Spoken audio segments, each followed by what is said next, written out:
आप सभी को मेरा नमस्कार। मेरा नाम आयुषी श्रीवास्तव है और मैंने अभी मध्य प्रदेश सिविल जज एग्जामिनेशन 2019 फेज़ 2 में सिलेक्शन लिया। इस वीडियो के थ्रू मैं आप सभी को अपनी स्ट्रैटेजी बताना चाहती हूँ कि मैंने प्रिलिमिनरी, मेंस और इंटरव्यू राउंड के लिए अपनी तैयारी कैसे की थी और मैं कैसे इतनी सारे पीरियड ऑफ टाइम पे कंसिस्टेंट थी और नोटिफिकेशन आने के पहले ही आप अपनी तैयारी को कैसे कंप्लीट करके रख सकते हैं, क्योंकि अगर नोटिफिकेशन आ जाता है तो बहुत ही कम पीरियड ऑफ टाइम आपको मिलता है। तो आप नोटिफिकेशन आने के पहले ही रेडी रहें अपनी एग्ज़ाम देने के लिए। फर्स्टली आप ये कर सकते हैं कि प्रिलिमिनरी होने के पहले ही आप अपनी मेंस की तैयारी पूरी कंप्लीट कर सकते हैं। उसके लिए आपको क्या करना होगा कि जो मध्य प्रदेश जुडिशियल सर्विस है, इनफैक्ट कोई भी जुडिशरी अगर आपको क्लियर करना हो तो सबसे पहले आपका एम ये होना चाहिए कि जितनी भी बेयर एक्ट्स प्रिस्क्राइब है उस पर्टिकुलर ईयर के लिए आप वो सारी बेयर एक्ट्स को कंप्लीट कर दीजिए। उस बेयर एक्ट्स की थॉरो रीडिंग के बाद में अब आप शॉर्ट नोट्स प्रिपेयर करने के आइए। अगर आपने शॉर्ट नोट्स प्रिपेयर कर लिए होंगे उसके बाद में आप एक नोट्स बना सकते हैं जिसमें आप मेंस की तैयारी करेंगे। मेंस की तैयारी के लिए आप प्रीवियस ईयर के क्वेश्चंस रेफर कर सकते हैं, उसका आंसर आप फ्रेम कर सकते हैं। आंसर की जो स्ट्रैटेजी होती है वो एवरी इंडिविजुअल डिफर करती है। हर इंडिविजुअल को मेंस में कोई पैराग्राफ वाइज लिखना प्रेफर करता है, कोई स्टेटमेंट्स लिखना प्रेफर करता है, कोई सिर्फ प्रोविजन लिखने के बाद एक्स्ट्रा केसेस एंड एग्जाम्पल्स लिखना प्रेफर करता है, या फिर कोई सिर्फ डिफरेंसेस लिखने के बाद में अपना कंक्लूजन एंड इंट्रोडक्शन लिखना प्रेफर करता है। तो आप अपनी खुद की स्ट्रैटेजी बनाइए कि मेंस एग्जामिनेशन में आप टाइमली कैसे कंप्लीट करेंगे। सेकेंडली, अगर सिर्फ मेंस फोकस अगर आप बात करें तो मध्य प्रदेश जुडिशरी में 4 पेपर्स प्रिस्क्राइब्ड हैं। पहला होता है सिविल लॉ का, दूसरा होता है article and pressure writing, third होता है क्रिमिनल लॉ का एंड फोर्थ होता है जजमेंट राइटिंग का। इसके बाद में जो इंटरव्यू राउंड है उसमें भी मिनिमम 20 मार्क्स जो है वो प्रिस्क्राइब है। प्रिलिमिनरी मध्य प्रदेश में 150 मार्क्स की होती है, जिसमें 110 लॉ होता है, 20 मार्क्स का जीके होता है, 10 मार्क्स का computer and 10 is for English. तो इन सभी की तैयारी जो है वो कंपाइल्डली भी की जा सकती है एंड डिफरेंट भी की जा सकती है, बट उसका जो मेन टारगेट है वो है आपकी बेयर एक्ट्स। मैं जो बिलीव करती थी वो 3 तरीके की रीडिंग्स पे बिलीव करती थी। किसी भी बेयर एक्ट को पढ़ने के बाद मेरी 3 स्ट्रैटेजी होती थी उसे याद करने की। फर्स्ट होती थी to give a thorough reading of the bare act and to understand it on the basic level. Second जो होता था उसको मैं रीड करने के बाद में उसे लर्न करने की कोशिश करती थी और अपने वर्ड्स में उसे अंडरस्टैंड करती थी। थर्ड रीडिंग में मैं उसको एक्टिव रिवीजन देती हूँ, यानी कि बेयर एक्ट्स क्लोज करने के बाद में एक नोटबुक लेकर आप लिख कर चेक कर सकते हैं कि आपको उस पर्टिकुलर प्रोविजन में या एक्सेप्शन एंड प्रोवाइजो में कितना अभी आप याद कर पा रहे हैं। इससे आपकी जो तैयारी है वो मेंस की भी कंसेप्ट बेस्ड हो जाएगी और प्रिलिमिनरी में आपको कभी भी कोई दिक्कत नहीं आएगी। वन थिंग मैं ये कहना चाहती हूँ कि प्रिलिमिनरी में आप कोई भी प्रोविजन को लीव ना कीजिए। आप पूरी की पूरी बेयर एक्ट पढ़िए। कुछ भी चीज़ बहुत इंपॉर्टेंट और कुछ भी चीज़ अनइम्पॉर्टेंट नहीं होती है जब आप लॉ पढ़ते हैं, तो सभी चीज़ को एक रीडिंग देना तो बहुत मस्ट है। इसके बाद में जब आप प्रिलिमिनरी फोकस तैयारी करते हैं तब आप ऑब्जेक्टिव टाइप्स को पहले से ही तैयार कीजिए। अगर नोटिफिकेशन आ गया है तो आपके पास रिवीजन करने का ही टाइम होता है, तो ऐसे में आपके ऑब्जेक्टिव टाइप्स की प्रैक्टिस छूट जाती है। तो आप क्या कर सकते हैं कि प्रिलिमिनरी आने के पहले ही पूरा का पूरा ऑब्जेक्टिव टाइप सॉल्व करके रखिए, अपनी बेयर एक्ट की थॉरो रीडिंग करिए और अपने एक शॉर्ट हैंड नोट्स बनाइए। चाहे तो वो नोट्स टिक करके आप अपनी बेयर एक्ट में लगा सकते हैं या फिर उन नोट्स को आप अपनी एक अलग कॉपी प्रिपेयर कर सकते हैं, ताकि जब भी आप रिवाइज करें तो वो बेयर एक्ट के अलावा आपके पास सिर्फ वो नोटबुक हो जिससे आप पूरा प्रॉपरली रीड कर पा रहे हैं। सेकेंडली, जनरल नॉलेज पार्ट जो होता है वो बहुत ही वास्ट एरिया होता है, तो इसके लिए काफ़ी यूट्यूब चैनल के रिकमेंडेशंस होते हैं, जैसे स्टडी IQ है, एक नेक्स्ट एग्ज़ाम है और काफ़ी सारे क्रेजी जी के ट्रिक्स के हैं, और आप काफ़ी सारे न्यूज़ चैनल्स में भी इन्वॉल्व हो सकते हैं। अगर आपने न्यूज़ चैनल रीडिंग या आपने न्यूज़ चैनल जो हियरिंग की हैबिट बना ली है तो आपको जनरल नॉलेज में कभी भी कोई दिक्कत फेस नहीं करनी पड़ेगी। तो ऐसे में आपका current GK plus static part दोनों कवर होता जाएगा।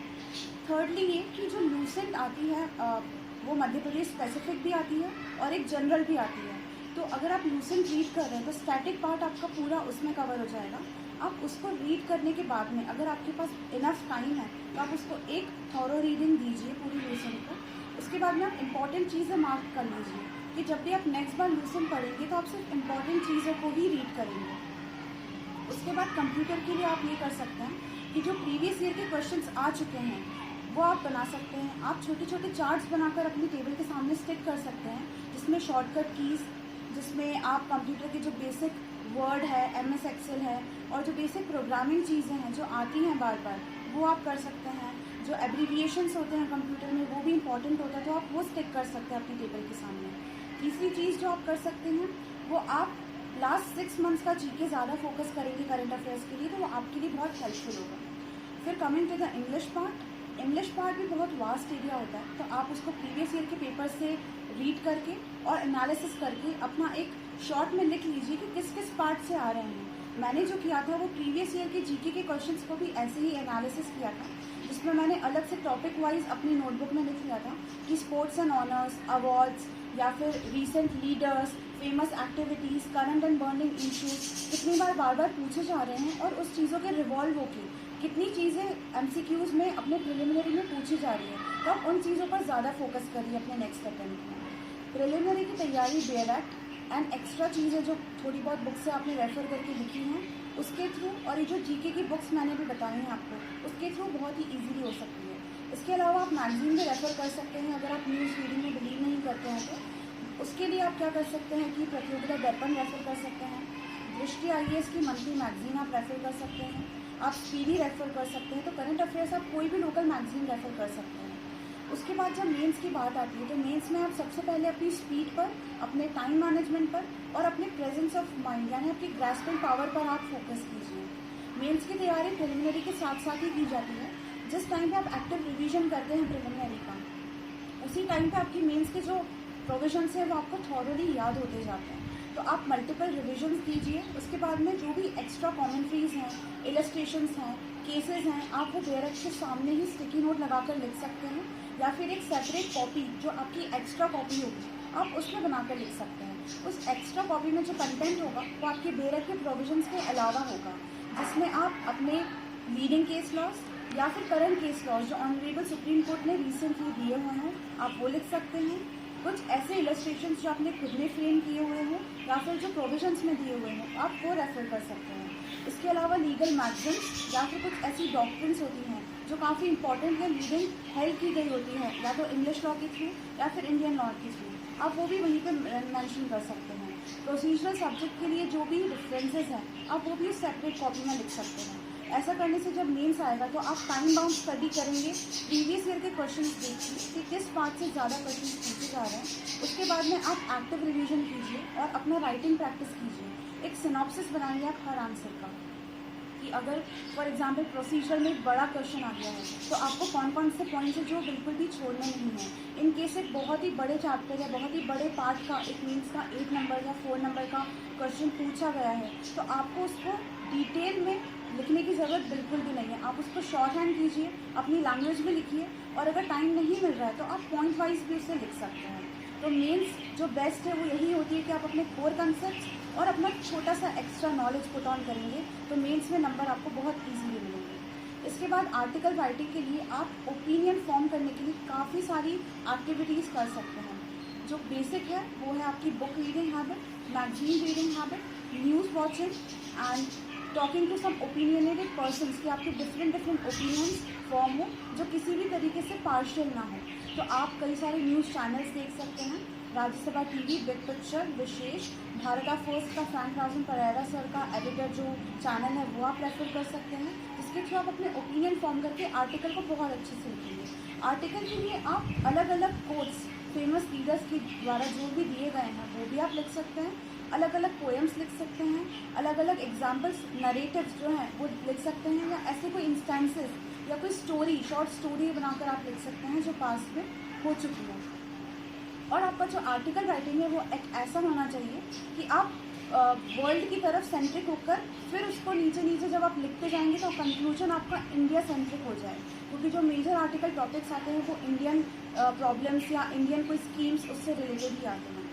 आर्टिकल राइटिंग में आप फ्लो मेंटेन कीजिए, कोई भी बात को रिपीट मत कीजिए, कनेक्टिंग पैरास बनाइए ताकि आपकी पैरास की जो हेडलाइन है वो भी बहुत अच्छी बनाइए ताकि इंप्रेसिव हो आपका आर्टिकल।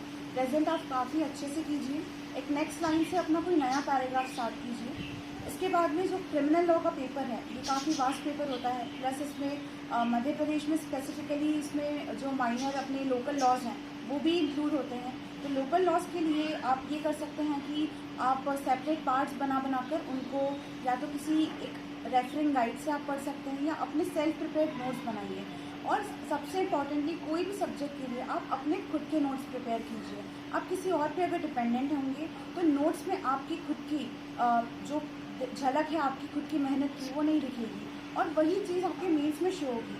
तो आप खुद के नोट्स प्रिपेयर कीजिए, खुद की स्ट्रैटेजी बनाइए, खुद का टाइम शेड्यूल बनाइए। आपकी वीकनेसेस पर आपसे बेटर कोई नहीं जानता है, तो आप अपनी वीकनेसेस पर काम कीजिए और वो सब्जेक्ट को ज़्यादा से ज़्यादा रिवाइज कीजिए। कुछ ऐसे सब्जेक्ट्स हैं जो बहुत ही ज़्यादा नंबर ग्रास्पिंग होते हैं, जैसे IPC है, एविडेंस एक्ट है, क्योंकि ये ऐसे लॉज हैं जो जजमेंट राइटिंग में भी काम आते हैं, जो शॉर्ट नोट्स में भी आ जाते हैं और जो मेन आंसर जो है उसमें तो आते ही आते हैं। तो आप इसको ऐसा कर सकते हैं कि अपने टाइम शेड्यूल से रोज़ का टाइम हर सब्जेक्ट के साथ साथ कंपलसरी टाइम उन सब्जेक्ट्स को दे सकते हैं कि 1 से 2 आवर डेली जब तक मेंस नहीं हो जाती उस दिन तक आप IPC रेगुलर चलाएंगे या आप एविडेंस एक्ट जो है वो रेगुलर चलाएंगे। ऐसा करने से आपका बहुत स्ट्रॉन्ग बेस क्रिएट होगा। इसके अलावा आप माइनर को अपना एक मेजर की तरह ही ट्रीट कीजिए। माइनर में आप इतना स्ट्रॉन्ग कंसेप्ट बना लीजिए अपने कि आपको उस समय पे क्लिक कर जाए कि किस पर्टिकुलर प्रोविजन, किस पर्टिकुलर एग्जाम्पल को हमें अपने मेंस आंसर में लिखना है। इसके बाद जजमेंट राइटिंग के लिए आप बहुत ही अच्छे से एनालिसिस कीजिए। पहले तो आप बहुत अच्छे से रीड कीजिए कि किस बारे में ये जजमेंट का क्वेश्चन जो है बात कर रहा है। उसके बाद में आप लिखिए। जैसे ब्रेनस्टॉर्मिंग जो स्किल है वो article writing and judgement writing दोनों में बहुत रिक्वायर्ड होती है।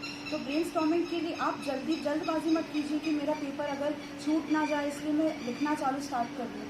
लेकिन आप ये मत कीजिए, आप पहले ब्रेनस्टॉर्मिंग कीजिए 10 to 15 मिनट्स आप कंटिन्यू बस ये देखते रहिए कि आप क्या क्या चीज़ें इसमें पुट ऑन कर सकते हैं, कितने अच्छे पॉइंट्स आप मेंशन कर सकते हैं। उसके बाद अपना पूरा एक फ्रेमवर्क लेकर आप जजमेंट पूरा लिख सकते हैं अपना। तो ये ओवरऑल प्रिलिमिनरी और मेंस का पार्ट था। इसके बाद coming to the interview part, आप अपनी जो मेन इंपॉर्टेंट पार्ट्स होते हैं, चाहे वो क्रिमिनल लॉ के हो चाहे वो सिविल लॉ के हो, ऐसे कॉन्सेप्ट जो कोर्ट्स में काफ़ी डेली बेसिस पर डील किए जाते हैं, जैसे क्रिमिनल लॉ में बेल है, FIR के प्रोविजंस हैं, ट्रायल है, एंटिसिपेटरी बेल के प्रोविजंस है, या CPC में बहुत ही कॉमन जो चीज़ें होती हैं, इनहेरेंट पावर्स आप अच्छे से कीजिए। आप जो इंट्रोडक्टरी प्रिलिमिनरी पार्ट है वो अच्छे से कीजिए। रेस्ट जुडिकेटा जो है वो आप अच्छे से कीजिए। तो ऐसा चीज़ें करने से आपके जो कॉन्सेप्ट है वो काफ़ी क्लियर हो जाएंगे और आप इंटरव्यू में बहुत अच्छे से अपना प्रेजेंटेशन दे पाएंगे। थर्डली, आप पैनिक मत होइए, नर्वस नहीं होइए और आप बहुत कॉन्फिडेंटली वहाँ पे जाके जवाब दीजिए। अपनी खुद की स्टडी बहुत अच्छे से करके जाइए, क्योंकि इंटरव्यू का मतलब ही होता है सेल्फ एनालिसिस करना, अपनी हॉबीज़ के बारे में, अपने लाइक्स एंड डिसलाइक्स के बारे में, आपकी मेंटालिटी किस फॉर्म में है आप वो वहाँ पे शो करते हैं, आप कितना कॉन्फिडेंटली उसका जवाब देते हैं, अपने पेरेंट्स के बारे में आप अपना खुद का स्टडी, आप जिस शहर में रह रहे हैं उस शहर के बारे में एक डिटेल नॉलेज लेकर आप जाइए, तो आपका इंटरव्यू बहुत अच्छा होगा होपफुली। एंड इसके बाद में जो ओवरऑल मेंस प्री एंड जो इंटरव्यू राउंड है, इसके अलावा भी कुछ चीज़ें होती हैं कि आपकी जो स्टडी है वो बिल्कुल कंसिस्टेंट हो। तो आप किसी भी तरीके के सोशल मीडिया से डिस्ट्रैक्ट नहीं होंगे, ये मेरा एक सजेशन है सभी एस्पिरेंट्स को। दूसरा, आप अपना टाइम वेस्ट बिल्कुल मत कीजिए। आपका जो भी आपको लग रहा है कि अगर आपको फ्री टाइम चाहिए तो आप उस फ्री टाइम में पूरा अपना एक टाइम निकालिए, एक दिन निकालिए, लेकिन नेक्स्ट डे से फिर उसी तैयारी में आप जुट जाइए कि आपको इस एग्ज़ाम को क्रैक करना है। आप अपना फोकस मत खोइए और बहुत ही ज़्यादा अपने आप को एनालिसिस करते जाइए। हर स्टेप पे आप ऑटो करेक्ट मोड पे रहिए कि आप कैसे अपने आप को इम्प्रूव कर सकते हैं इस चीज़ में। आप अच्छी से अच्छी बुक्स रीड करके, आप अच्छी से अच्छी चीज़ें देखिए, आप पॉजिटिव रहिए, आप नेगेटिव कंपनीज़ को छोड़िए और आप अपना माइंडसेट एक काम और पीसफुल तरफ लेके जाइए, जिससे आप मेडिटेशन कर सकते हैं। आपको कोई श्लोक चैंटिंग पसंद है तो आप वो कर सकते हैं। मैं जो पर्टिकुलरली यही चीज़ें फॉलो करती थी इसीलिए मैं आपको आज बता पा रही हूँ। तो ये कुछ ओवरऑल चीज़ें हैं। इसके अलावा मैं कुछ बुक्स वगैरह रेफ़र करना चाहती हूँ जो मैंने ली थी हेल्प जिनकी, और काफ़ी हेल्पफुल रही है मेरे लिए। तो मेंस जो रेफरेंस बुक्स होती हैं उनके अलावा कुछ ऐसी बुक्स हैं जैसे कुछ गाइड फॉर्म में आती हैं, जिसमें मैंने रेफ़र की थी स्पेशली कॉन्स्टिट्यूशन के लिए, ट्रांसफ़र ऑफ प्रॉपर्टी के लिए और कॉन्ट्रैक्ट एक्ट के लिए मैंने रचना गाइड रेफ़र की थी। सेकेंड, रेखा सूर्या राव की मैंने क्रिमिनल लॉज में CRPC, IPC एंड एविडेंस के लिए मैंने यूज़ की थी। उसके बाद मैंने झापवाला रेफ़र की थी for constitution and also for CPC। इसके अलावा मैंने जो स्पेसिफिक रिलीफ एक्ट और जो माइनर एक्ट्स हैं उनके लिए भी कुछ बुक्स रेफ़र की थी। मैंने माइनर एक्ट्स के लिए लिमिटेशन में JD जैन की बुक रेफ़र की थी। नेगोशिएबल के लिए मैंने झाबाला रेफ़र की थी।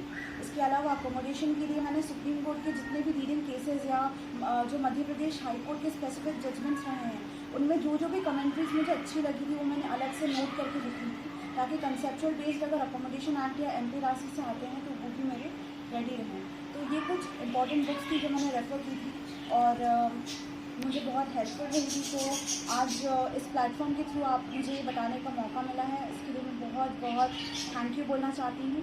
और थैंक यू सो मच। आप सभी फोकस रहिए और आप अपने आप को विश्वास कीजिए। आप कोई भी गोल जब तक अचीव नहीं होता है वो इम्पॉसिबल लगता है, लेकिन जिस दिन अचीव हो जाता है तो आपके कंबाइंड एफर्ट्स ही हैं जो वो उस दिन सक्सेस होते हैं। आपकी सक्सेस के पीछे आपकी सारी मेहनत होती है, तो आप किसी भी दिन निराश मत होइए। अगर आप डिमोरलाइज हो भी रहे हैं तो आप बस एक मोमेंट वो रियलाइज़ कीजिए कि आपने क्यों स्टार्ट किया था। Why did you start preparing for this examination and why did you want to be a judge? तो ये जो 2-3 क्वेश्चन है अगर आप इन्हें याद रखेंगे तो आप कभी भी डिस्ट्रैक्ट नहीं होंगे। And I want to thank sir and his platform, specially उनके जो लेक्चर सीरीज़ मैंने फॉलो की थी उसके थ्रू मुझे बहुत हेल्प मिली है अपनी सक्सेस में। And I am really glad कि मैंने ये यूट्यूब चैनल फॉलो किया।